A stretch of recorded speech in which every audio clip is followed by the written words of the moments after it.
So you've got this song here. You will see lines from this psalm recorded and repeated and kind of reworded throughout the rest of the Bible. The Red Sea event was the moment, as I've said, for the children of Israel. And so it is used throughout the Bible as the symbol of deliverance. Very often will it use the Lord drawing them out of the depths or the Lord coming and parting the waters. And I wanted to draw out one I thought very cool line of inquiry into the Old Testament that you guys could do on your own time, because I don't have enough time to do it justice tonight. But the Old Testament makes use of common imagery from this time in order to glorify the Lord. What do I mean by this? In the culture that the Israelites lived, their creation mythology was that there had been the waters, the depths that were there. There was a giant sea monster swimming around in it. And then the gods came and killed the sea monster and used his body to make the world. Now we know that that's not what happened. But the symbol of mastery over the depths and mastery over the sea monster became an image that was familiar to them to describe the power of God. Now here come the children of Israel, and they've got this story where they are backed up against the sea, and God himself parts the waters, shows his mastery over the depth, and draws them out. In that process, killing the Egyptians. And they use that image of the Leviathan, you've heard of this before, to glorify the Lord and say, y'all can say whatever you want about your gods. Our God actually did this. So there's tons of these verses in here. I'm only going to have time to read 5, which is a lot. But I want you to see this. It's so cool, and I hope it'll be a fun Bible study for you. You can see how they're clearly describing the Red Sea, but they're going beyond that as they describe it. This is Psalm 74, verses 13 through 14. You divided the sea by your might. You broke the heads of the sea monsters on the waters. You crushed the heads of Leviathan, and you gave him as food for the creatures of the wilderness. So as you divided the sea, we're like, all right, cool, that's what happened. And they say, and you crushed the head of Leviathan. I say, well, I read the story, and there was no sea monster there that God destroyed. But what are they saying? This was a figure, it was a mythological figure in this culture, the dragon that lived in the waters. He was also known as Rahav. Don't confuse that with Rahab, which is a hard B at the end of that sentence, who was a lady that lived in Jericho. This is Rahav. And they would take that image, apply it to Egypt, and thereby any of their enemies that the Lord defeated by showing his mastery over the deep waters. So by the dividing the sea, they say, you broke the head of the sea monster and crushed the heads of Leviathan. I think that's interesting. Heads. Leviathan has more than one head in that image. What about Isaiah 51, verse 9? It says, awake, awake, put on strength, O arm of the Lord. Awake as in days of old, the generations of long ago. Was it not you who cut Rahav in pieces, who pierced the dragon? They say, when did God kill a dragon?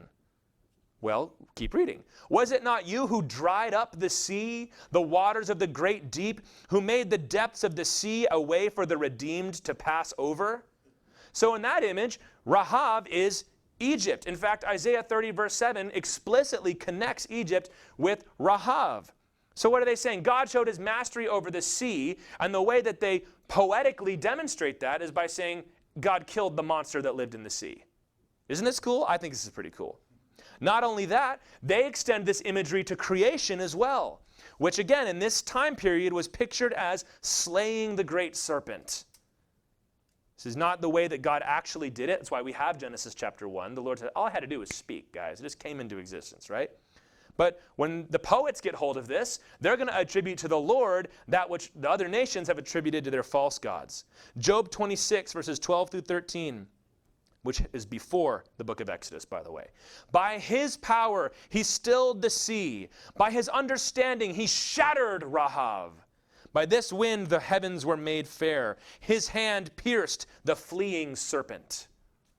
The fleeing serpent, Rahav, the sea monster. Job 9:13 also talks about this. So when God created the world, you see how they're attributing all of this. God's victory over the sea, which for them was the most unpredictable thing in their world. They had no idea what was down there. They had no idea what it was going to do. They had no meteorology at this time. We have it. We still hardly know what it's going to do, right? So for them, it became a symbol of uncertainty and chaos and sin. But God shows up and says, I can part the waters when I want, and I can close them when I want. I can still the waves. I can whip up a storm if I want to. And this imagery is also used in the Bible to describe what God is going to do at the end of the world, that God will defeat the dragon. Isaiah 27 verse 1, in that day, there's always a tip-off, we're talking about the day of the Lord, the end. In that day, the Lord with his hard and great and strong sword will punish Leviathan, the fleeing serpent, Leviathan, the twisting serpent, and he will slay the dragon that is in the sea. Isn't that cool that at the end it talks about the Lord defeating a bunch of sea monsters? I don't have time to do this, so maybe I shouldn't, but I'm going to. In the book of Revelation, what do we see keeps happening? A bunch of monsters keep crawling up out of the sea that symbolize the nations of that time. And we can say, they go, why is there a beast and a dragon coming out of the sea? Well, it goes right back to what they were saying in the Old Testament, that there's going to be these beasts that God is going to destroy and scatter. God's victory over the waters and the defeat of Egypt. You could call Egypt that old crocodile, right?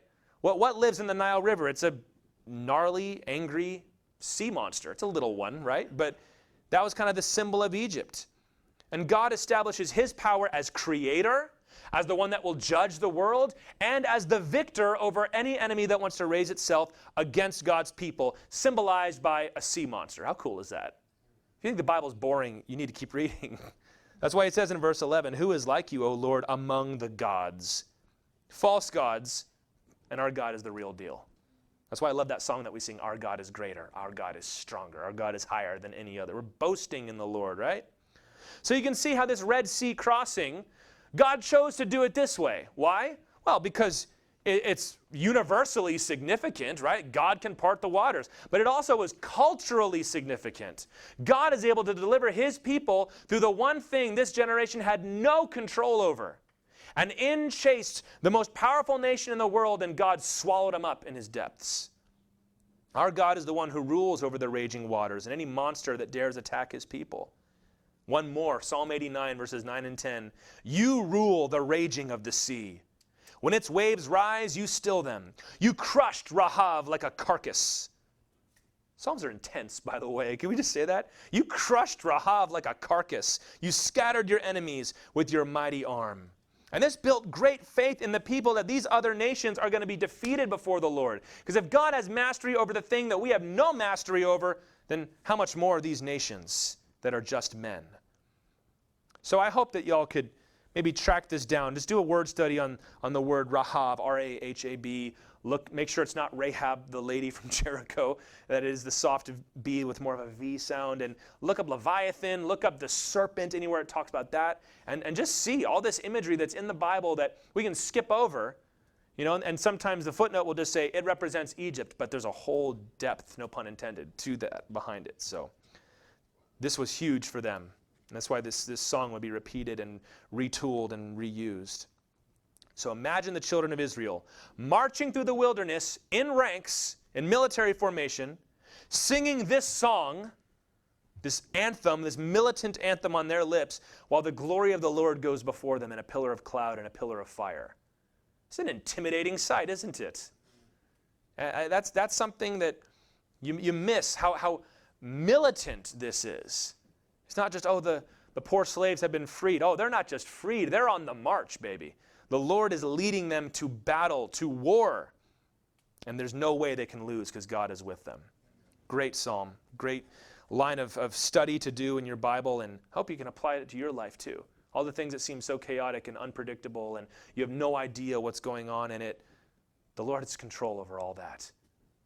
And you can connect this. I mean, how many ways can you connect this? In creation, right? The Lord hovered over the face of the waters, and he separated the waters from the land. And then later on, he's the one that causes the floodwaters to rise and the floodwaters to recede. He's the one when Jonah flees from him, he whips up the sea. And then Jonah falls into the sea, and what happens? He gets swallowed by a sea monster, big fish. And then he gets spit out again. So God can take him down and he can bring him out. Jesus walked on the water and calmed the storm with a wave. This is all connected. And it's all a really great study we'll have to come back and do another time. But I wanted to give you a little taste of it because it's so cool to see here.